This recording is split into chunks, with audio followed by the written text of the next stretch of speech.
शिवाजी महाराज की जय, जय भवानी, जय शिवाजी। एक मराठा, एक मराठा, लाख मराठा, एक मराठा, छत्रपती शिवाजी महाराज की जय, जय भवानी, जय शिवाजी, जय भवानी, जय शिवाजी। एक मराठा, एक मराठा, बोलो छत्रपती शिवाजी महाराज की जय, जय भवानी, जय शिवाजी, करून जय भवानी, जय शिवाजी।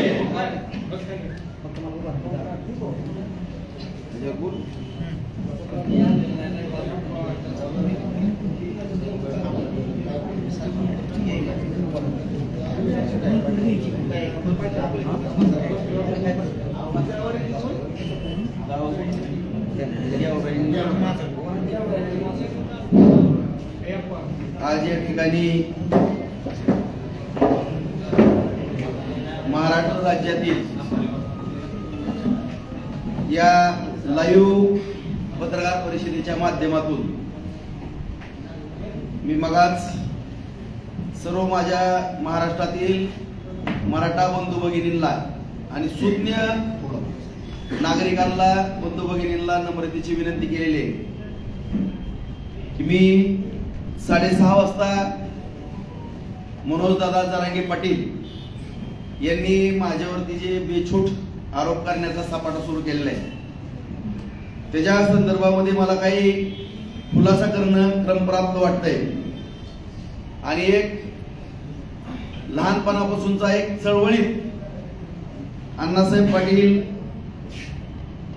यांच्या 82 सालाच्या आत्महत्येनंतर वयाच्या 11व्या वर्षी भगवा झेंडा, कारण 81 साली माझ्या थोरल्या भावानी अशोक राऊत, चुलत भाऊची माझी राऊत, माझे भाऊजीचे भाऊ बबन पवार, माझे मावस भाऊ दत्तू मोहिते, वासंगी माझे रावचळीवरचे सर्व कार्यकर्ते यांनी कैलासवासी अण्णासाहेब पाटील यांच्यावरती प्रेरित होऊन मराठा महासंघाची बार्शी आणि रौचाळ या ठिकाणी स्थापना केली आणि स्थापना करून पहिल्यांदाच, कारण 77 साली कर्मवीर मामासाहेब जगदाळे यांनी छत्रपती शिवरायांचा पुतळा बार्शीमध्ये आणला आणि तो पुतळा आज दिमाखाने या ठिकाणी बार्शीमध्ये उभा आहे. परंतु छत्रपती शिवरायांची शिवजयंती या बार्शीमध्ये होत नव्हती, मराठा बांधव एकत्रित होत नव्हता आणि ते काम माझ्या परिवारानं, माझ्या थोरल्या सर्व भावंडांनी, माझ्या जे काही हितचिंतक आहेत नातेवाईक यांनी या ठिकाणी सुरू केलं बांधवांनो. आणि त्या चळवळीमध्ये वयाच्या 11 वर्षापासून मी एक सक्रिय कार्यकर्ता म्हणून काम केलेलं आहे. वयाच्या 16व्या वर्षापासून ते वयाच्या 26व्या वर्षापर्यंत मी मराठा महासंघाचा अध्यक्ष म्हणून या बार्शी तालुक्यामध्ये काम केलं आणि बार्शी शहर, तालुका, त्याचबरोबर मंगळवेढ्याला पण मी जायचो, सोलापूरला पण जायचो. त्यावेळेस आमचे आदरणीय बाळासाहेब गव्हाणे, कोरके सर, बिटू जाधव, बार्शीतले आमचे सोलापूरचे आम्हाला सहकार्य करणारे आदरणीय विजय मुळी, दास शेळके, सुनील रसाळे, त्याचबरोबर अण्णासाहेब पाटील यांच्या नंतर आदरणीय ॲडव्होकेट शशिकांत पवार साहेब, वडतिले, ही सगळी मंडळी त्यावेळेस आम्हाला मार्गदर्शन करायचे आणि त्या चळवळीत अत्यंत बालवयापासून वयाच्या 16व्या वर्षापासून मी प्रत्येक आंदोलन, मोर्चे, लाट्या काट्या खाऊन संपूर्ण बार्शी तालुक्यातील तमाम तालुक्यातील जनतेला, मराठा समाजालाच नाही तर संपूर्ण जनतेला माहित आहे, मला जवळपास 15हून अधिक वेळा मराठा महासंघाचं काम करत असताना अंगावरती गोळी येईपर्यंत पोलीस स्टेशनला मार खावा लागला, माझ्या जमिनी विका लावल्या, परंतु मी चळवळ कधी थांबवली नाही. ज्यावेळेस राजकारणामध्ये आलो शिवसेनेचा शहर प्रमुख म्हणून त्यावेळेस मराठा महासंघाची सूत्र बाळासाहेब गव्हाणे व आमचे सगळे इतर पदाधिकारी यांच्याकडे त्या ठिकाणी दिली. मराठा महासंघामध्ये जरी काम करत होतो बांधवांनो, तरी मराठा महासंघाचं ब्रीद वाक्य होतं की सर्व जाती धर्माला बरोबर घेऊन काम करायचं आणि छत्रपती शिवरायांच्या विचाराशी प्रेरित होऊन छत्रपती शिवरायांची 12 पुस्तकं वाचून, शंभूराजांची पुस्तकं वाचून, राजाराम महाराजांची पुस्तकं वाचून, या सगळ्या थोर पुरुषांची, डॉक्टर बाबासाहेब आंबेडकरांची सगळ्यांची पुस्तकं वाचून मित्रांनो, ज्या पद्धतीने छत्रपती शिवाजी महाराजांनी 11 पगड जातीच्या सर्व जाती धर्मातील बांधवांना बरोबर घेऊन काम केलं, त्या धर्तीवरती बार्शीमध्ये काम करत असताना, आज मराठा महासंघाच्या माध्यमातून मी काम करत असताना संपूर्ण बार्शी तालुक्याला, जिल्ह्याला, आसपासच्या धाराशिव, उस्मानाबाद या सगळ्या जिल्ह्याला, बीड जिल्ह्यापर्यंत किंवा जेवढे जण मला ओळखतात त्या सगळ्यांना माझा चेहरा माहित आहे. एक आक्रमक मराठा चेहरा म्हणून मला या ठिकाणी ओळखलं जातं. आज या ठिकाणी मी प्रामाणिकपणानं छत्रपती शिवरायांची शपथ घेऊन सांगू इच्छितो मित्रांनो, या ठिकाणी बार्शीमध्ये सातत्यानं मराठा बांधवामध्ये काही चीड निर्माण होण्याची किंवा काही प्रश्न उपस्थित होण्याची असंख्य कारण आहे. कारण या ठिकाणी मी मगाच सांगितलं की या बार्शीमध्ये छत्रपती शिवरायांची शिवजयंती करणं सुद्धा वर्ज्य होतं आणि त्या काळामध्ये आम्ही जय भवानी जय शिवाजी म्हणायचं म्हणलं तरी पंचायत असायची. अशा प्रतिकूल अशा परिस्थितीमध्ये या ठिकाणी काम करत असताना ज्यांच्याबरोबर काही या बार्शीतले खंडोजी खोपडे काम करतात ते जरंगे दादा पाटलांना बार्शीची पार्श्वभूमी चुकीची सांगतात. माझे असलेले परंपरागत विरोधक त्यांच्या सुद्धा जातीवादाबद्दल मी काही बोलणार नाही, मला काय जातीवादाचा विषय न्यायचा नाही, परंतु परंपरागत सगळ्या महाराष्ट्राला माहित आहे की बार्शी तालुक्यामध्ये लिंगायत मराठा हा वाद आहे, गेली 150 वर्षाचा इतिहास आहे. याच्यापूर्वी पण नरसिंह तात्या देशमुख, डॉक्टर कर्मवीर मामासाहेब जगदाळे, आदरणीय शितोळेताई, मी 85 साली निवडणूक लागली त्यावेळेस 15 वर्षाचा होतो. माझे वडील विठ्ठल राऊत, त्यांनी बाबूराव आप्पांचा प्रचार केला. किसनआबा देशमुख 90ला उभारले, त्या ठिकाणी किसनआबा देशमुखांचा प्रचार केला. नंतर मी विश्वासभाऊ बारवलेंना आमदार करण्याचं स्वप्न पाहिलं, ती काही अडचणीमुळे उभारले नाही. मला नाईलाजानं 99 साली त्या ठिकाणी विधानसभेला उभारावं लागलं आणि या चळवळीतनं मी 300 मतानं पराभव झालो मित्रांनो. आणि 2004ला सगळ्यात समोड्याने जीवाचं रान केलं आणि माझ्यासारख्या एका मराठा योद्ध्याला त्या ठिकाणी बार्शीचा आमदार त्या ठिकाणी बनवलं. हे काम करत असताना समाजाची बांधिलकी मी कधीच सोडली नाही. आज ज्यावेळेस गेल्या सरकारच्या, आता मी कुठल्याही नेत्याचं नाव या ठिकाणी घेणार नाही मित्रांनो, कारण तहचा माल लगेच केला जातो की कुठल्या जरी नेत्याचं नाव घेतलं, शेवटी राजकारण करायचं म्हणलं मी त्यावेळेस शिवसेनेमध्ये पण काम केलं. त्याच्यानंतर आदरणीय नारायण राणे साहेबांबरोबर मला काँग्रेसमध्ये जावं लागलं. त्याच्यानंतर राणे साहेबांच्या अडचणी झाल्या, परत मला शिवसेनेमध्ये जावं लागलं. त्याच नेतृत्वाने मला पराभूत करण्याचा कट केला म्हणून मला भाजपमध्ये परत जावं लागलं. आणि या ठिकाणचा मराठा सुरक्षित राहावा, सगळा समाज बांधव व्यवस्थित राहावा, त्या दृष्टिकोनातून मला काही पक्षांतर करावं लागलं. नंतर मी अपक्ष म्हणून निवडणूक लढवलो. अपक्ष दोनदा माझा, एकदा निसटता पराभव झाला, दोनदा मी 10,000 एकदा मतानं बोललो, एकदा 5,000 पडलो, एकदा 3,000, 3 वेळेस माझा पराभव झाला. 2 वेळेस मला आमदार केलं बांधवानो. 4 वेळेस माझ्याकडे पंचायत समितीत येणारा महाराष्ट्रातला पहिला एक बिगर साखर कारखाना असलेला मराठा नेतृत्व करणारा या ठिकाणी राजेंद्र राऊत नावाचा तळागाळातला कार्यक्रम. 15 वर्षे नगरपालिका आली. आजही माझ्याकडे 128 मधल्या 95 ग्रामपंचायत आहेत, 135 मधल्या 85 सोसायट्या माझ्याकडे आहेत बांधवानो. जवळपास 40 पैकी 29 नगरसेवक निवडून आले, 6 नगरसेवक विरोधी बाजूचे माझ्याकडे आले. आज पंचायत समितीमध्ये माझ्याकडे सत्ता होती, जिल्हा परिषद मध्ये मी सत्ता आणली बांधवानो. आज बाजार समिती सरकारी माझ्याकडे आहे, खाजगी बाजार समिती मी निर्माण केली. मी जर तळागाळामध्ये सर्वसामान्य शेतकरी बांधवांकरता काम करत नसलो तर मला नाकारलंच. आज बहुसंख्य जवळपास 48 ते 50% मराठा समाज या तालुक्यामध्ये आहे. आज जवळपास या ठिकाणी या शासनाच्या माध्यमातून जवळपास 50,000 एकर जमीन भिजवण्याचा मी प्रयत्न या ठिकाणी केलेला आहे. 1 वर्षाच्या आत 50,000 एकर जमीन ओलिताखाली येते. पुढच्या पंचवार्षिक मध्ये 50,000चं नियोजन केलंय. MIDC चालू आहे. म्हणजे सर्व स्तरावरती सगळ्याच बांधवांना मी या ठिकाणी रोजगार निर्मिती करून देतो किंवा मराठा समाजाच्या शेतीबाडीची. कधी काळी ऊस जात नव्हता तर स्वतःच्या कुटुंबातल्या पैशातनं कारखान्याला डिपॉझिट करून ऊस शेतकरी बांधवांचा घालवला. 470 कोटी रुपयाची शेतकरी बांधवाला मदत केली बांधवांनो.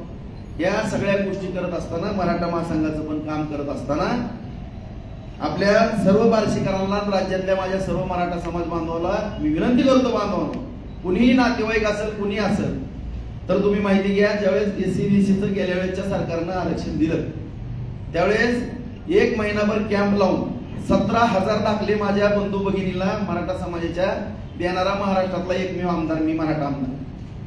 दुसरा मुद्दा, त्या ठिकाणी वधूवर मेळावा, परिचय मेळावा वेळोवेळी मराठा समाजाचा घेतला. मराठा समाजाचे सामूहिक विवाह या ठिकाणी मी करून दिले. या ठिकाणी मराठा समाज बांधवांच्या शिक्षणाची ज्या ज्यावेळेस अडचण आली त्यावेळेस मी मोठे प्रयत्न केले बांधवांनो. त्याचबरोबर या ठिकाणी 18,000 कुणबी नोंदी हुडकण्याचा या ठिकाणी प्रयत्न केला. आताही कुणबीचे दाखले देण्याचं माझ्याकडे काम चालू आहे. एससीबीसीचे सुद्धा दाखले देण्याचं माझ्या ऑफिसवर 10 पोरं या ठिकाणी कार्यरत आहेत. ते काम या ठिकाणी करतोय.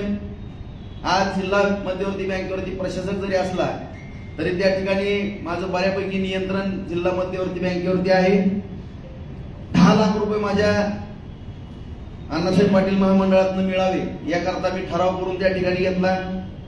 आज असंख्य काम आज संपूर्ण मराठा समाज बांधवांसाठी या ठिकाणी करत असताना शिवजयंती उत्सव असेल, सगळ्या बार्शीला माहित आहे 40-40, 50-50 हजाराची मिरवणूक आज तागायत 81 सालापासून आतापर्यंत या ठिकाणी या बार्शीमध्ये निघते. त्याचबरोबर 1990 पासूनचा मराठा मंदिरांचा प्रश्न होता. त्या ठिकाणी मी ज्येष्ठ मराठा बांधवांना विनंती केली की मी त्यामध्ये हस्तक्षेप करू. सगळ्यांच्या परवानगीनं सगळ्या बार्शीकरांना माहित आहे जवळपास 1.25 कोटीहून अधिकचं ते मराठा मंदिर दिमागामध्ये उभा राहिलेलं आहे. 10-15 दिवसामध्ये येऊन त्याकरता माझ्या राऊत परिवारानं 50 लाख रुपयाची सढळ हाताने मदत केली. मी काय उपकार केले नाही समाजावरती. समाजाचेच असंख्य उपकार माझ्यावरती माझ्यासारख्या कार्यकर्त्याला घडवलं. आज माझे जे आदर्श आहे, ज्यांना मी गुरु मानतो किंवा ज्यांचा आदर्श डोळ्यासमोर ठेवून काम करतो, त्या छत्रपती शिवरायांचा पुतळा शिवसृष्टी निर्माण करण्याचं काम केलं बांधव. प्रत्येक वेळेस मराठा समाज बांधवांच्या कुठल्याही अडचणी सोडवण्याकरता मी कधीच पाठीमागं या ठिकाणी सरकलो नाही, कधी पाठीमागं पाहिलेलं नाही मित्र. परंतु एवढं या ठिकाणी काम करत असताना आमच्या मनोज दादा जरांगेला माझ्याबद्दल कुठला संशय कशाचा आला त्याचं पुराव्यानिशी स्पष्टीकरण केलं तर मला या ठिकाणी आनंद होईल मित्र. आज मी दादांना काही प्रश्न माझ्या मराठा समाज बांधवांनी या ठिकाणी उपस्थित केले. 11 प्रश्न या ठिकाणी उपस्थित केलेले. त्याची प्रिंट पण माझ्याजवळ आहे. अण्णा शिंदे म्हणून एक कार्यकर्ते आहेत संभाजी ब्रिगेडचे, त्यांचा सुद्धा संबंध काहीतरी कुणाशी लावला. ते सुद्धा मराठा चळवळीतले शंभू राजे युवा क्रांतीचे ते कार्यकर्ते. काही काळ त्यांनी मराठा ब्रिगेड संभाजी ब्रिगेडमध्ये सुद्धा बांधवांना काम केलं. अशा कार्यकर्त्यांनी त्या ठिकाणी काही प्रश्न उपस्थित केले आणि या ठिकाणी माझी नम्रतेची मराठा समाज बांधवाला विनंती आहे बांधवांना की आज या ठिकाणी या महाराष्ट्रामध्ये प्रमुख 6 पक्ष आहेत, आणखीनही काही 10-12 पक्ष आहेत. मग 10-12 पक्षामध्ये राष्ट्रवादी काँग्रेस पवार साहेबांचे, शिवसेना उद्धव ठाकरेंचे, काँग्रेस त्या नाना पटोलेंची, थोरातांचे किंवा सोनिया गांधींचे असं. या ठिकाणी शिंदे साहेबांची शिवसेना आहे, अजितदादाची राष्ट्रवादी, भाजपची या ठिकाणी पक्ष आहे, बहुजन विकास आघाडी प्रकाशजी आंबेडकर साहेबांची आहे, आठवले साहेबांचा आरपीए पक्ष आहे, राजसाहेबांचा पक्ष आहे. असंख्य असे पक्ष या ठिकाणी काम करतात बांधव. आज प्रामुख्याने महाविकास आघाडी आणि महायुती या दोन्हीमध्ये सातत्याने या लढती होतात. आज लोकसभेच्या निवडणुकीच्या बाबतीमध्ये आपल्या संपूर्ण महाराष्ट्राला माहिती की मनोजदादा जरांगेंनी आरक्षणाचा मुद्दा उचलला मित्र. आनंदाची गोष्ट आहे. मला सुद्धा अभिमान वाटला कुणीतरी एक कार्यकर्ता मराठा समाजाच्या बाजूने लढतोय. कारण ज्या ज्या वेळेस कुठल्याही मराठा नेत्यांनी 58 मोर्चे निघाले होते. सगळ्यात सोलापूरचा मोर्चा विक्रमी होता आणि त्याच्यामध्ये सिंहाचा वाटा ह्या छाव्याचा होता, या मावळ्याचा होता. सगळ्या बार्शीकरांना किंवा सगळ्यालाच माहित आहे की आणि कुठं जरी मोर्चा असेल त्यात जरंगे दादाची जरी मोर्चे होते तरी त्या मोर्चाला नियोजन कुणाचा प्रामाणिकपणा असायचं किंवा कोण कोण सगळी यंत्रणा कुणाची त्या ठिकाणी यंत्रणा लागायची किंवा काय लागायची, कुठलाही मोर्चाला मी किंवा माझ्या परिवारानं सहभाग घेतला नाही असा विषय त्या ठिकाणी नाही. मग समाजाचं राजकारण करत असताना किंवा समाजाचं काम करत असताना राजकारणाचा त्याच्यामध्ये संबंध येण्याचा प्रश्न उद्भवत नाही मित्र. मी तर आज अपक्ष आमदार आहे.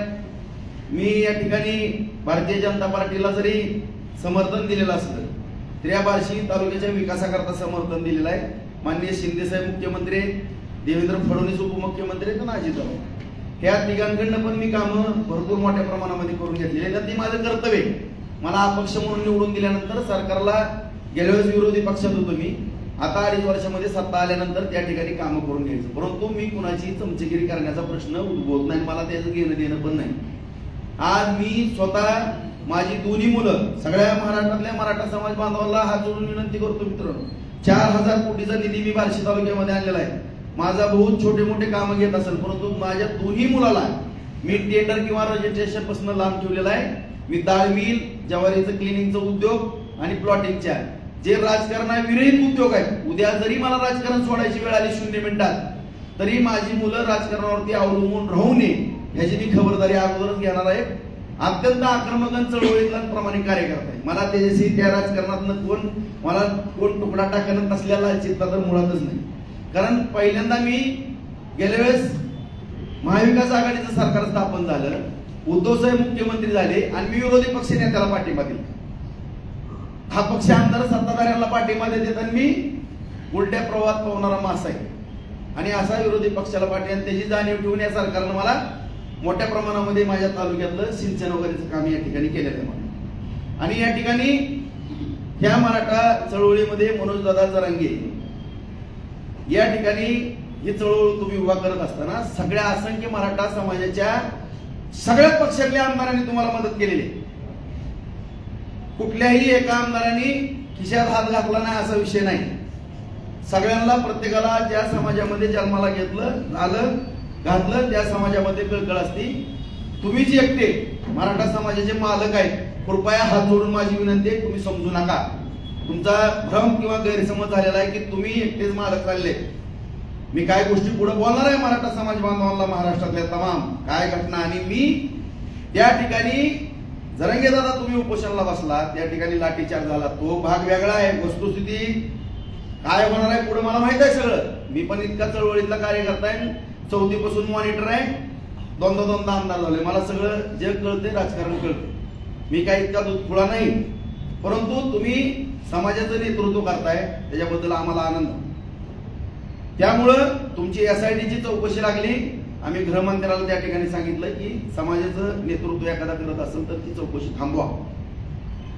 त्या पद्धतीचा शब्द सुद्धा तुम्हाला घेऊन आलो, ती शब्द सुद्धा तिथं दिला.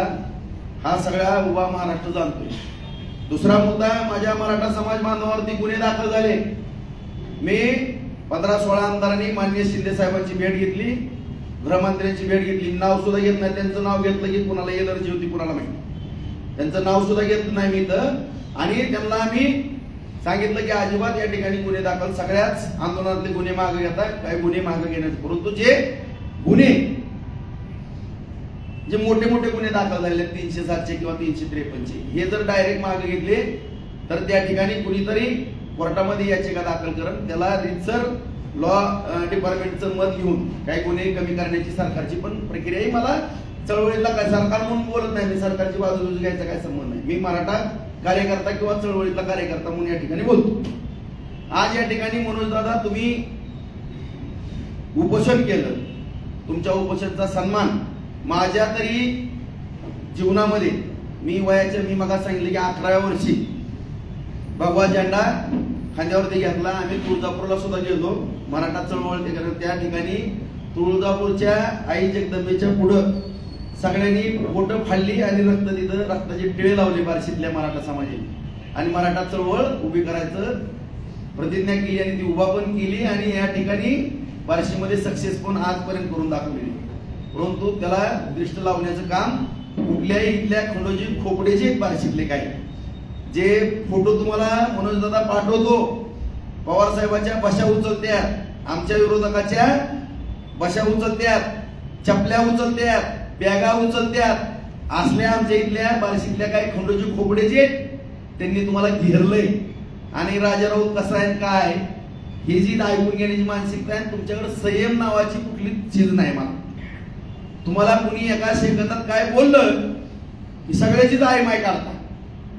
अरे तुम्ही मुख्यमंत्रीची आयमाय काढता, रिटायरची आयमाय काढता. ज्या विखे पाटील साहेबांच्या घराण्याने आशिया खंडातला पहिल्यांदा साखर कारखाना उभा केला, ज्या मराठा समाजाचा ऊस निघाला, गाळला, मेडिकल कॉलेज केलं, शिक्षण संस्था मराठ्याच्या पोरांना शिकवलं दादा, त्यांची सुद्धा आयमाय तुम्ही काढता. सगळ्याच मराठ्याच्या नेत्याची आयमाय तुम्ही काढायला लागला. आज तुम्हाला माहितीये, मला कळतंय बहुतेक तुमच्यापेक्षा वय माझं जास्त असेल, तुमचं कमी, बहुतेक कमी असेल, माझं 55 आहे, 45 वय असेल तुमच्यापेक्षा थोडा अनुभव मला जास्त आहे आणि या चळवळीत तर जास्त काम केलं असेल. उगा आता त्या अंतरवाली सराटीला दुर्दैवी घटना घडली आणि तुमचा उदय झाला, परंतु तुम्ही तर त्या गोंधळामध्ये तुम्हाला तर एक थेंब पण रक्त निघलं नाही. हो आई माझं डोकं फुटलंय, 6 मिनिटात काही माझ्या डोक्यात पाय फाटलेत, पाठीवर छातीवर वार आहेत माझ्या, माझ्या जमिनी किती गेल्या ती बघायला ह्या जरा एकदा. इथल्या मराठाला जी खरं प्रामाणिक मराठी आहेत, जे छत्रपतीचे मावळे ओरिजिनल आहेत नाही तर त्यांच्याकडनं एकदा ऐका आणि पत्रकार परिषदेमध्ये लाईव्ह ऐका, मग नेमकं कळण खरा छत्रपतीचा मावळा या बार्शीमध्ये काम करणारा कोण आहे. कुणाचं पण ऐकून काही इथं बोलू नका. कुठल्याही मराठ्याला शिव्या देण्याचा तुम्हाला नैतिक अधिकार नाही. हे राजकारण आहे मित्रांनो. सगळ्या मराठा समाज बांधवाला सांगतो, हात जोडून सांगतो, सगळ्या पक्षामध्ये मराठ्याचे आमदार आहेत मित्रांनो. आज माझ्या अंदाजे कमीत कमी 145 288 पैकी 145च्या पुढं किंवा 1-2-3 आमदार कमी जास्त असतील. आज आमदाराची संख्या मोजा मित्रांनो. आणि जर असंच चालत राहिलं, दादाचा हट्ट जर असा चालत राहिला म्हणून दादा, तर 100च्या आत मराठ्याचे आमदार आल्याशिवाय राहणार नाहीत. माझ्याकडनं लिहून घ्या. मी राजकीय तज्ञ आहे, मला सगळं कळतंय. तुम्ही कुणाचे आमदार पाडायला चालला? अरे तुम्ही ज्या पक्ष, कुठल्या का पक्षात काम करा कोण पण, तुम्हाला काय त्याशी घेणं देणं आहे? तो मराठा चळवळीची बांधील आहे का नाही तेवढं बघा. मी कुठल्या पण पक्षात, मी बहुजन विकास आघाडीमध्ये काम करेन, प्रकाशजी आंबेडकरांच्या, मी आठवले साहेबांच्या आरपीआय मध्ये काम करेन, मी भाजपमध्ये काम करेन, मी शिंदे साहेबांच्या शिवसेनेत काम करेन, दादाच्या राष्ट्रवादीत काम करेन, पवार साहेबांच्या करेन, उद्धव साहेबांच्या करेन किंवा काँग्रेसमध्ये करेन. तुम्हाला काय करायचंय कुणाच्या पक्षात? अरे जी भाजपमध्ये पण 60 आमदार आहेत, सगळ्यालाच पाडणार आहेत का तुम्ही? कशामुळे तुम्ही मराठीचे आमदार पाडतो? मग मला मराठा म्हणून पाडायचं, 113 जण पाडतो. अरे मी पण आहे ना त्याच्यात, मी पण आता भाजपला पाठिंबा दिलाय म्हणतो ना. बरं आम्हाला पाडायचं, मग निवडून कोणाला आणणार आहेत तुम्ही? ती तर सांगा. म्हणजे आमच्या इथल्या विरोधकांनी त्यांची जी काही बगल बच्चे तुमच्याजवळ पाठवले त्याला निवडून आणणार आहेत का? ते तरी सांगा एकदा. आणि तुमची इच्छा काय पूर्ण करायची का? इथलं मराठ्याचं अस्तित्व बार्शीतलं संपवायचं का? तसं सांगा. तुम्हाला असं वाटतं का माझ्या घराण्याला आमदारकीची लय शिसारी लागली? माझ्या तमाम ज्या मराठा समाजातल्या बांधवांनी हातातल्या पोडासारखं इथं सांभाळले आणि मराठा समाजाने थोरल्या भावाची भूमिका बार्शीमध्ये बजावली, त्याच्यामुळे असंख्य समाज आश्रयाला आला. त्या सुद्धा समाजाने या ठिकाणी योगदान दिलं. या ठिकाणच्या तालुक्यातल्या जनतेला मी सुद्धा प्रामाणिकपणाने विचारणार आहे, बाबा आमचं नेतृत्व तुम्हाला आवडतंय का? जर जनता म्हणली आवडतं, आम्ही उभं राहू. आम्ही विचारू आम्ही कशा पद्धतीने उभं राहू. आम्हाला योग्य वाटलं आम्ही उभं राहू, नाही योग्य वाटलं आज या पत्रकार परिषदेत जाहीर करतो मित्रांनो. उद्या दुसरा सुद्धा एखादा मराठा कॅन्डिडेट असेल त्याला सुद्धा आम्ही या ठिकाणी जाहीर पाठिंबा देऊ आणि त्याला निवडून आणण्याची भूमिका या राऊत घराण्याची असेल. कुठली लालसा आम्हाला या आमदारकीची नाही.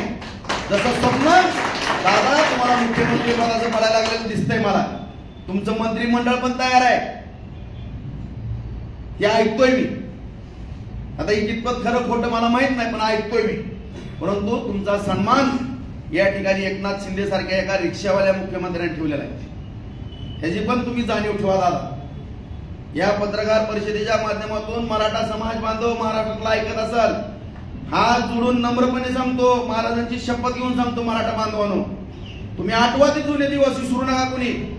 1982 साली ज्या माझ्या कैलासवासी अण्णासाहेब पाटलांनी डोक्यात गोळी घालून आत्महत्या केली, इतिहास विसरू नका कुणी. इतिहास अजिबात विसरू नका. त्या अण्णासाहेब पाटलांच्या बाबतीमध्ये कुणीही वेदना व्यक्त केल्या सरकारनं मला सांगा.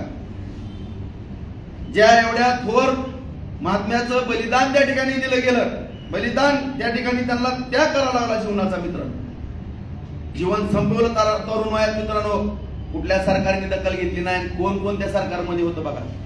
परंतु आज प्रत्येक गोष्ट मी सरकारची तरफदारी करत नाही, चमचेगिरी करत नाही, पण खरं आणि खोटं या ठिकाणी समजून घ्या. माझी हात जोडून विनंती आहे.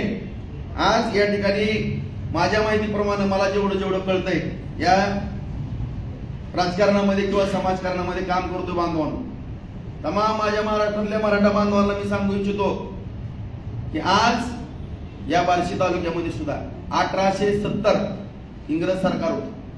ते 1930 पर्यंतच्या मराठा कुणबी नोंदी या ठिकाणी बार्शी नगरपालिकेमध्ये सापडल्या गेल्या.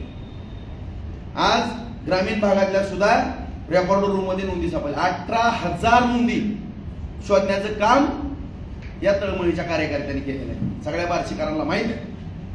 उर्दू सुद्धा शिक्षक आणले, रात्र बरं बसवले, सगळा स्टाफ बसवला. 18,000 नोंदी एवढं.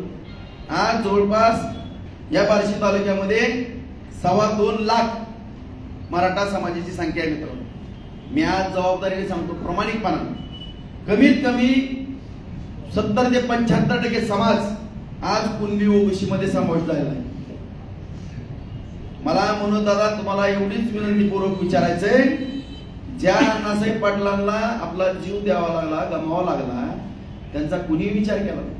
परंतु तुम्ही उपोषणाला बसले होते. उपोषणाला बसल्यानंतर माननीय शिंदे साहेब मुख्यमंत्री आहेत, त्यांच्या सरकारनं दखल घेतली. शिंदे साहेबांच्या सरकारनं दखल घेतली, शिंदे समितीची स्थापना केली आणि सगळ्या कलेक्टरांना आदेश दिले कडक, सगळं रेकॉर्ड तपासा. रात्र सगळी माणसं बसवली तपासाला, सगळे महसूल कर्मचारी तपासाला बसवले. मित्रांनो, सगळ्या नोंदी हुडकल्या गेल्या. तुमच्या तोंडात नाही ऐकलो 50 लाख नोंदी सापडल्या, 40 लाख तुम्ही सांगितलं. माझ्या आंदोलनाला यश आलं, एवढ्या नोंदी सापडल्या. मग आज या तमाम महाराष्ट्रातला माझ्या अंदाजानं तुम्ही जी आकडेवारी सांगितली त्यामध्ये जवळपास 50% होऊन कुणबीमध्ये पहिला विदर्भातला समाज गेलेला आहे. काही मोठ्या मोठ्या लोकांना पूर्वी ओबीसीचे दाखले मिळत होते, गपचूप काढायचे. कुठल्या तरी एखाद्या कलेक्टरनं सांगितलं की, परंतु ही मराठा समाजाची चळवळ उभी राहिल्यानंतर ज्या नोंदी सापडल्या गेल्या त्यामुळे 50% मराठा समाज हा कुणबीमध्ये गेला. काय कोकण मधल्या मराठा समाज बांधवांची मागणी आहे की आम्हाला ओबीसी समाजामध्ये नको, आम्हाला स्वतंत्र मराठा म्हणूनच आरक्षण पाहिजे. त्याकरता सुद्धा 2 मतप्रवाह या ठिकाणी मराठा समाजामध्ये येऊ लागल्यामुळं या ठिकाणी दोन्ही मराठा समाजाचं समाधान करण्याच्या दृष्टिकोनातून मराठा समाजामध्ये वाद लागू नये किंवा दरी पडू नये म्हणून या ठिकाणी माननीय शिंदे साहेबांच्या मार्गदर्शनाखाली या ठिकाणी एसईबीसीचं सुद्धा 10% आरक्षण त्या ठिकाणी देण्यात आलं. ही वस्तुस्थिती आहे. मग मला या ठिकाणी सांगा, आज एसईबीसीच्या खाली 10% आरक्षण दिलं गेलंय. कुणबीतला विदर्भातला तर मराठा समाज आहेच. मग माझ्या माहितीप्रमाणे 50% कुणबीमध्ये मराठा समाज समावेश झालेला आहे. तो मराठा समाज कुणबीमध्ये जात असताना 83 नंबरला आपला समाज त्या ठिकाणी आहे. मंडल आयोगाच्या शिफारशीप्रमाणे कुणबी मराठा कुणबी, त्याकरता कुठल्याही ओबीसी समाजाचा विरोध नाही. आज ज्यावेळेस कुणाचा काही संबंध नव्हता, 94 सालामध्ये माननीय मोठ्या पवार साहेबांनी GR काढला 16%चा. त्याच्यावर तुम्ही एक शब्द बोलत नाही. माझ्यासारख्या मराठा समाजातल्या आज बोललो नाही.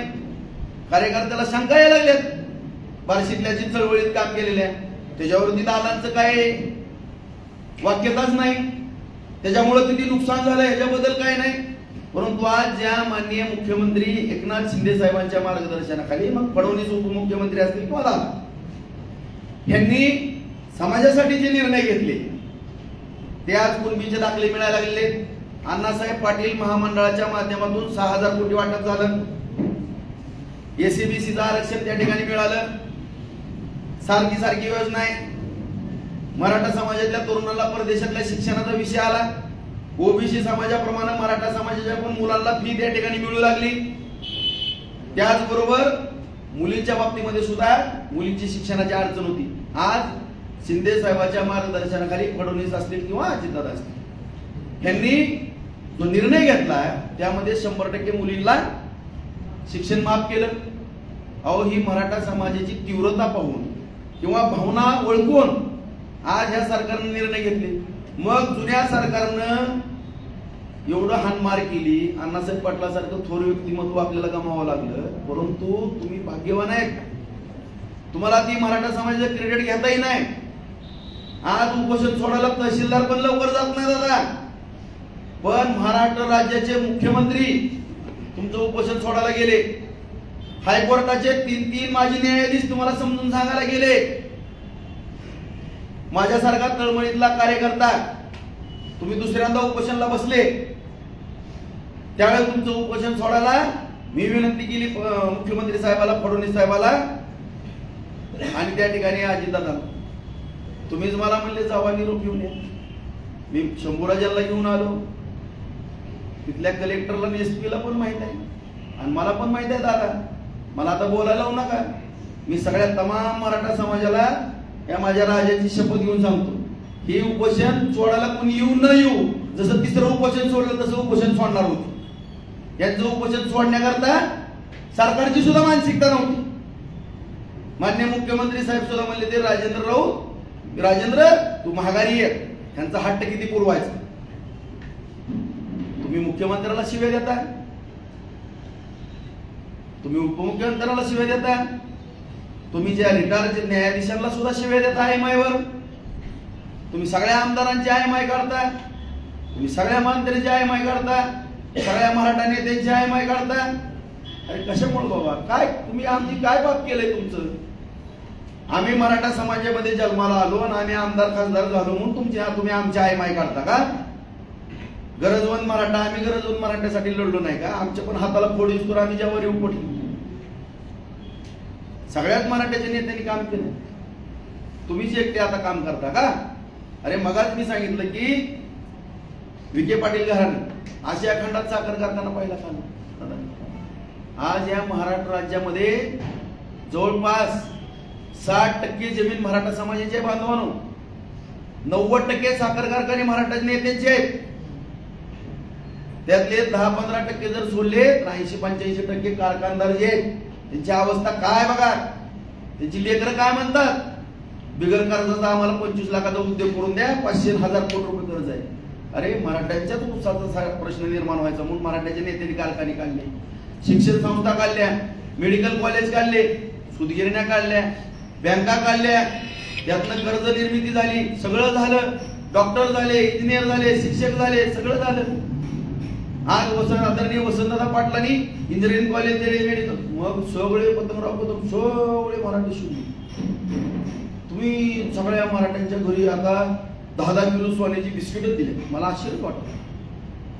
अरे म्हणजे त्या सगळ्या मराठ्यांनी योगदान दिलं त्याचं काहीच नाही.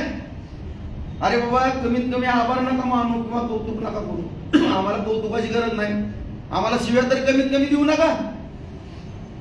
उद्या जर आम्हाला मराठ्याची माणसं म्हणली किंवा बार्शी तालुक्यातली म्हणली घरी बसा, घरी बसतो आम्ही. आम्हाला काय पडलं, आमचा धंदा येतं, आमचं धंदा पाणी करत बसू. आम्हाला तुम्हाला राजकारण करायचं तुमचं तुम्हीच करा, परंतु तुम्हाला एवढा अहंकार येण्याचं कारण काय? आणि एका अण्णा शिंदे म्हणून एक कार्यकर्ता आहे मराठा चळवळीतला, त्यांनी तुम्हाला 11 प्रश्न विचारलेले. त्याचे प्रश्न काय चुकीचे आहेत, त्या 11 प्रश्नाची उत्तरं द्या. तुम्ही आता म्हणले काय गेवराच्या सभेत येत आहे माजलगावच्या सभेमध्ये, दादा ही भाषा तुम्ही वापरायला नाही पाहिजे माझ्याबद्दल. आम्ही पण छत्रपती शिवरायांचा मावळा आहे, माझ्या पण जुन्या घराने, मी पण कोकणातला आहे. माझं घरानं पण छत्रपतींच्या सैन्यात होतं, त्यावेळेस पण रक्त सांडलंय. मध्ये पण महागामी बालवयामध्ये, तरुण वयामध्ये मराठा समाजासाठी छातीचा कोट केलेला आहे. लढलो, रक्त सांडलं, मार खाल्ला, जेलमध्ये गेलो. आणि आता तुम्ही जर मराठा चळवळीतल्या काम करणाऱ्या जर राजेंद्रराव सारख्या एका चळवळीतल्या कार्यकर्त्यांवर आरोप करत असताल तुम्ही एकटेच वफादार आहेत आणि बाकीचे सगळे मराठ्याचे नेते गद्दार आहेत असं जर म्हणत असताल दादा तर मला कीव येते तुमची. आज या ठिकाणी माझ्या तमाम महाराष्ट्रातल्या बघणाऱ्या मराठा बांधवांना मी प्रामाणिकपणानं जे बैठकीमध्ये 2-4 गोष्टी सांगणार आहे मित्रांनो. जर खोट्या निघाल्या मी 3 सांगतो, आता परत बाकीच्या सांगतो, आणखी शिल्लक ठेवतो काय काय घटना घडायची चर्चेला गेल्यानंतर. जर मी खोटं बोलत असेल तमाम महाराष्ट्रातल्या मराठा बांधवांनो तर मी विठ्ठल राऊताचा मुलगाच नाही आणि मी छत्रपतीचा प्रामाणिक भक्त नाही. आज आम्ही मनोज दादा तुमच्याबरोबर चर्चा करायला गेलो असताना साताऱ्याची काय मंडळी त्या ठिकाणी आलेली होती. उदयनराजे महाराजांचा त्या ठिकाणी विषय निघाला. म्हणले थोडक्या मतात निवडून आले, थोडक्या मतात निवडून आले. मला तर त्या दिवशी खऱ्या अर्थानं धक्का बसला दादा, तुम्हाला किती अहंकार चालला. मी माझ्या या देवाची शपथ घेऊन सांगतो तमाम महाराष्ट्रातल्या मराठा बांधवांना, दादांचं हे वाक्य आहे, मी फुकलो असतो तरी राजे पडले असते, मी फुकलो असतो तरी राजे पडले असते, मी राजे आहेत म्हणून सोडून दिलं असा हात केला. मी जर खोटं बोलत असेल तर या महाराजाचा भक्त आयुष्यात नाही मित्रांनो, माझ्या विठ्ठल राऊताचा पोरगा नाही. मी माझ्या आई बापा शपथ खरं सांगतो. आज मला पण माझ्या संसदेच्या बाहेर जाऊन देऊ नका. मी तर तुम्ही फुकलेली करताना त्यापेक्षा 100 फुकलेली लेकरू आहे. आज दुसरा मुद्दा या ठिकाणी सांगतो बांधवांनो, माझ्या आई वडिलांची शपथ घेऊन सांगतो, छत्रपती शिवरायांची शपथ घेऊन सांगतो.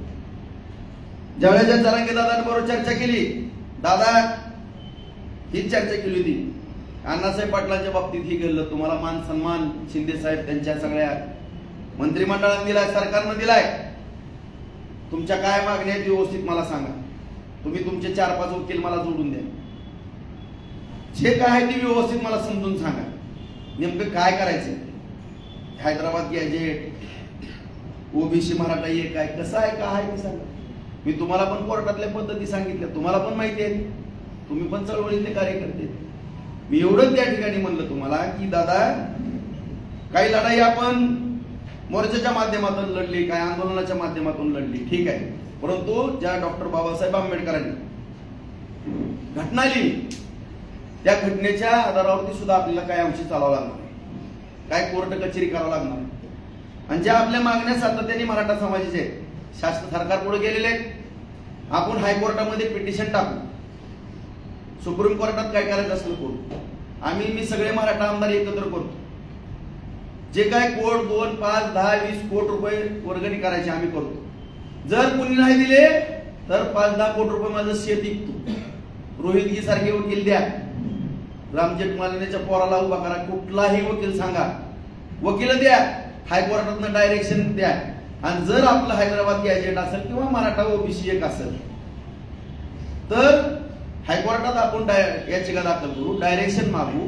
डायरेक्शन मागितल्यानंतर कोर्ट निर्णय त्या ठिकाणी देतो. 4 आठवड्यात 8 आठवड्यात सरकारनं प्रतिज्ञापत्र सादर करावं. ही परंपरा आपल्या घटनेत तरतूद आहे. त्याप्रमाणे आपण तो प्रश्न सोडू. कुठलाही वकील लावायचं सांगा, किती पैसे लागू दे, आम्ही मराठ्याचे आमदार वगैरे, आणि कुणी नाही दिली तर मी बघतो. ही माझी भाषा आहे बांधवांनो. तर मला उत्तर प्रामाणिकपणानं सांगतो मराठा बांधवांनो, अरे राऊतसाहेब ह्या केसचा वकील पण मी आहे, जज पण मी आहे, हे उत्तर मला दिले. मग तुम्हाला हा विषय मिटवून द्यायचा नाही का? नेमकं ह्या विषयाचं करायचं काय तुम्हाला, त्याचं उत्तर मला द्या. तिसरा मुद्दा, ज्यावेळेस सगळे सोयरेचा विषय होता बांधवांनो, त्याच्या बाबतीमध्ये सुद्धा तुम्ही नाही परंतु तुमच्याकडचे 1-2 व्यक्ती आहेत, त्यांची नावं वेळ आल्यावर जाहीर करा. मी म्हणलं सगळे सोयरेचा विषय, मला म्हणले सगळे सोयरेचं तुम्ही डिक्लेअर करा. ठीक आहे म्हणलं. मी चर्चा शंभूराजे देसाईंबरोबर पण केली. सगळ्या चर्चा होत असताना सगळे सोयरेच्या बाबतीमध्ये अधिसूचना निघली, त्याला कायद्याचं रूपांतर करायचं, परंतु त्याला जवळपास 7-7.5 लाख हरकती आलेल्या होत्या. त्याच्या बाबतीत पण तुमच्या सहकार्यांबरोबर मी चर्चा केली. तुमच्या सहकार्यांचं असं मत आलं दादा, मी म्हणलं ते हरकती आल्या, त्याला कायदेशीर नोटिसा, उत्तर जाब जवाब सगळे हिअरिंग वगैरे व्हावं लागतंय. बिगर सुनावणीचा जर निर्णय दिला तर ती कोर्टात टिकणार नाही. तुमचे सहकारी म्हणले तुम्हाला काय करायचं, टिकू द्या, अगर नाही टिकू द्या, देऊन टाका. मग नेमकं तुम्हाला करायचं काय? बरं, त्याच्यामध्ये परत काय माझे सहकारी वारशिकले होते ते सुद्धा होते सगळे सोयऱ्याच्या बाबतीमध्ये चर्चा करत असताना, आणि अशा रीतीनं तुमचं तुम्ही देऊन टाका म्हणले. परत हा निरोप घेत असताना बघू आपण सगळे सोयऱ्याचा विषय कसा मिटवता येईल तो बघू. हा निरोप घेऊन मी शासनाकडे गेलो. शासनाकडनं आम्ही परत तुमच्याकडे आलो. तुमच्याकडे आल्यानंतर तुम्ही आणखीन हातभर यादी दिली, ह्याच्यामध्ये एवढं वाढवा. मग सगळे सोयऱ्याचा ज्यावेळेस अधिसूचना निघाली त्यावेळेस एकनाथ शिंदे साहेबांनी आणि तुम्ही वाशीला गुलाल उधळला. त्यावेळेस पण दुसऱ्यांदा मुख्यमंत्री तुमच्यासाठी आले राहू. नशिबानं आहे कुठल्याच उपोषणाला मुख्यमंत्री भेटायला जातो. तुम्हाला एवढा मोठा मान या सरकारच्या काळात का रिक्षावाला मुख्यमंत्री झाला म्हणून काही अडचण आहे का? पवारांच्या घरानं मुख्यमंत्री तुम्हाला पाहिजे का आणखी काय वेगळा हेतू आहे? त्याच्या पण खुलासा आम्हाला या ठिकाणी झाला पाहिजे. आणि मुख्यमंत्र्यांनी तुम्ही गुलाल का उधळला? तुम्हाला काय नैतिक अधिकार आहे गुलाल उधळून परत उपोषण करायचा? गुलाल उधळल्यानंतर प्रश्न सुटला. सगळ्या गावागावात गुलाल उधळला गेला. सगळ्या पत्रकार बांधवाला पण माहित आहे, सगळ्या मराठा बांधवांना माहित आहे ना तुम्हाला पण, सगळीकडे गुलाल उधळला ना. मग एवढा गुलाल उधळायचा विषय काय होता? कशामुळे हे कशामुळे नेमकं? मगाच मी सांगितलं की सगळ्या पक्षामध्ये जवळपास 145 ते 150 आमदार मराठ्याचे. तुम्हाला नेमकं मराठ्याचेच आमदार पाडायच्यात का? तुमचा उद्देश कशा पद्धतीचा आहे तो आम्हाला काही लक्षात येत नाही. त्यामुळं या बार्शी तालुक्यातल्या काय मराठा समाज बांधवांनी तुम्हाला प्रश्न विचारले, 11 प्रश्न आहेत. त्या 11 प्रश्नाची उत्तरं प्रामाणिकपणाने आमची काही हरकत नाही. आम्ही आरक्षणाच्या चळवळीशी तुमच्या अगोदर बसणं आहे, आजही आहे उद्याही राहू. परंतु ज्या वेळेस आरक्षण देण्याची बैठक मला माहित आहे मी आमदार असल्यामुळं सह्याद्री अतिथीगृहावरती झाली त्यावेळेस ठरलंय राव ओबीसीतनं सोडून आरक्षण बोला म्हणून. त्याच्यावरती सह्या आहेत सगळ्या पक्षाच्या. पवारांची सही आहे, उद्धव साहेबांची सही आहे, नाना पटोलेंची आहे, सगळे जेवढे पक्ष आहेत तिकडं शिंदे साहेबांचे आहे, ते फडणवीस साहेबांच्या ह्याच्यातली पक्षाची आहे, अजितदादांची आहे. म्हणूनच आम्ही तुम्हाला म्हणतोय ना तुमच्यामुळे आज 31 खासदार काय हे गल्ले 5-10 खासदार आले. गरजवंत मराठा सांगितलं तुम्ही की महायुतीला मतदान करू ना. बरं, महाविकास आघाडीचे खासदार आले आले आनंद आहे, कुणीतरी आले. काय 2 पायाच्या वावड्यात कोणतरी निवडून येणार आणि कोणतरी पडणार आहे त्याच्याबद्दल काय दुमत नाही. अरे बाबा त्यांना एकदा तरी विचारा ना तुम्ही मराठा समाजाची मतं घेतल्यात का? ती जर म्हणले होय बाबा आम्ही मराठा समाजाच्या मतावरती निवडून आलोय, अरे मग द्या ना लिहून तुम्ही ओबीसीतनं आरक्षण द्या म्हणून. कुणी अडवलं तुम्हाला? बरं, उद्या दादा तुम्हाला बार्शीतल्या मराठ्यांनी काय विचारलंय दुसरं की महायुतीच्या सरकारनं जर ओबीसीतनं आरक्षण देत नाहीत म्हणतात तर महाविकास आघाडीला जाहीरनामा प्रसिद्ध करायला हवा ना. उद्या आम्ही निवडणुकीला सामोरं जात असताना उद्या मराठा समाजाच्या जीवावरती आम्ही जर महाविकास आघाडीचं सरकार आलं तर आम्ही ओबीसीतनं आरक्षण देऊ, जाहीरनामा जाहीर करायला हवा. नाहीतर मुदत घ्या, महिन्याच्या आत आम्ही आरक्षण ओबीसी समाजातनं उद्या म्हणून ना ह्या आघाडी सरकारनं काय आघाडीच ना उद्या म्हणून ना केंद्राकडे जावा आणि तू गोल्या होईस तर खुर्चीवर मुख्यमंत्र्याच्या बसा. म्हणजे शिंदेला मुख्यमंत्री पदावर घालून नेमकं कुणाला करायचंय? महायुतीतनं तर मुख्यमंत्री शिंदे, महाविकास आघाडीतनं म्हणणं कोण मुख्यमंत्री पद मागतंय? नेमकं कुणाला शिवाय देताय तुम्ही? काय चाललंय? आणि नेमकं नीट समजून तरी विषय घ्या तुम्ही. का मराठा समाजाने तुमचा आदर केला, तुमचा मान सन्मान केला, हो कशाला पुराच्या वाटत जायचं म्हणून सगळी मराठीचे आमदार बिचारी गप बसतात, सगळे मंत्री माजी मंत्री गप बसतात, तुमच्या शिव्या खात्यात आय माय काढता. मला तर म्हणता संडासला बसला मुताला गेला, ही भाषा आहे का तुमची? अरे माझ्या आतड्याला इन्फेक्शन झालं होतं म्हणून मी तुम्हाला 4-5 दिवसच लेट आलो भेटायला. आम्हाला संडास मध्ये बसला काय अशा जर भाषा काय पद्धत आहे का ही बोलायची? ही सुसंस्कृतपणा तुमचा झाला का? हे छत्रपती शिवरायांनी आपल्याला शिकवलंय का? ह्या प्रश्नाचं उत्तर द्या. आता तुम्ही मागा सुद्धा म्हणले माजलगावच्या सभेमध्ये त्या राजेंद्र आमदाराला असं तसं, त्यांच्या ताईला विचारा आरक्षणाची काय गरज आहे. अरे आरक्षणाची गरज माझ्या बायकोला पण माहित आहे. परत म्हणले त्याच्या आईबापाला विचारा. माझ्या आईबापाला पण माहित आहे दादा, माझ्या बायकोला पण माहित आहे. आता माझ्या बायकोनी आईबापानं काय केलं? तुम्हाला काय बोललेत का? मी तरी काय बोललोय का? आता बार्शी तालुक्यातले मराठ्याची पोरं जर तुम्हाला प्रश्न विचारत असतात आणि तुमच्या जर नाकाला झुमला असेल मायाबद्दल आणि माझ्या कुटुंबापर्यंत जर तुम्ही जात असाल आणि तुम्ही म्हणता त्या माजलगावच्या सभेमध्ये हे त्या राजेंद्र राऊताच्या दारात जागा आहे का सभा घ्यायला? दादा मी पण छत्रपतीचा मावळा आहे. माझ्या पण घराण्यानं या हिंदवी स्वराज्यासाठी छत्रपती शिवाजी महाराजांच्या घराण्यासाठी गादीसाठी रक्त सांडलेलं माझं घराणं आहे. इतिहास बघा. मी पण या तालुक्यामध्ये मराठा समाजासाठी रक्त सांडलंय, जेलमध्ये गेलो ते पण बघा. आणि तुम्हाला एवढी खुमखुमी जर असाल तर राजारावताच्या दारात सभा घ्यायची.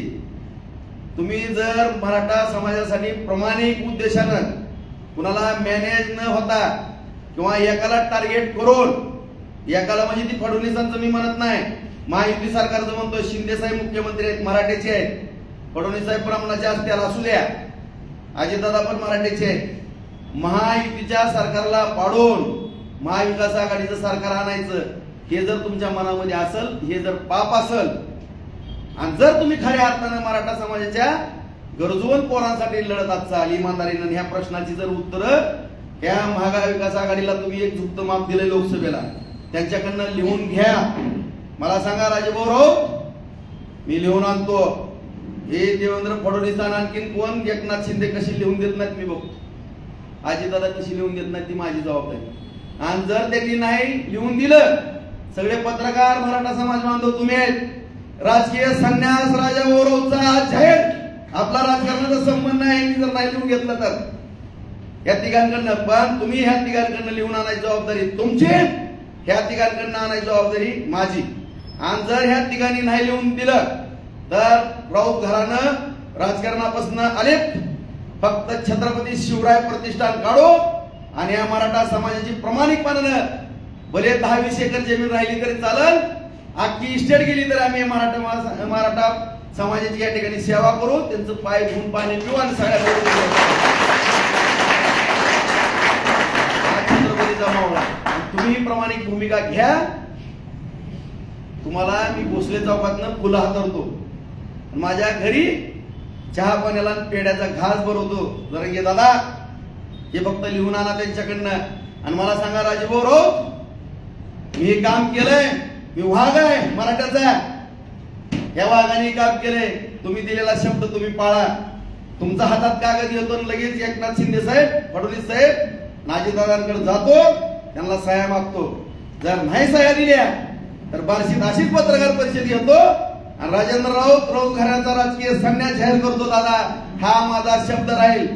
पण जर ह्या मराठ्याच्या छाव्याला, छत्रपतीच्या मावळ्याला डावचाचा प्रयत्न केला तर हे मराठ्यांसाठी आणि हिंदवी स्वराज्यासाठी रक्त सांडणारं घराणं आहे.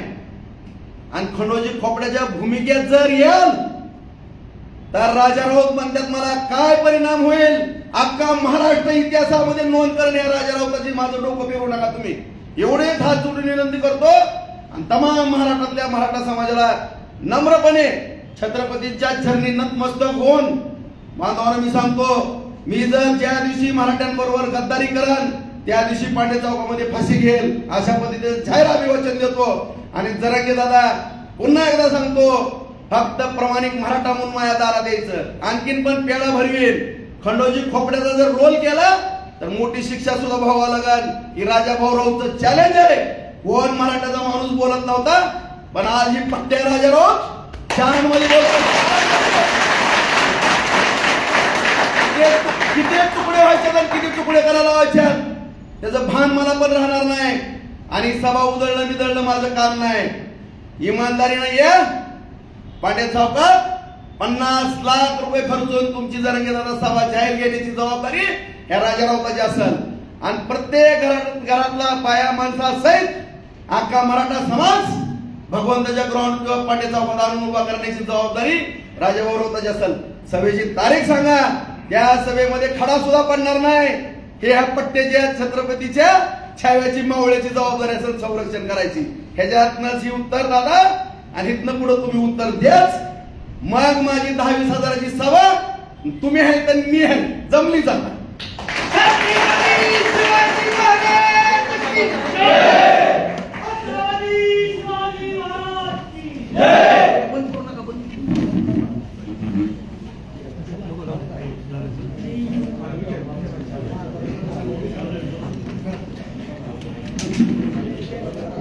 विचारायचं कुणाला आता काय व्यवस्थित झालं शेवटचं.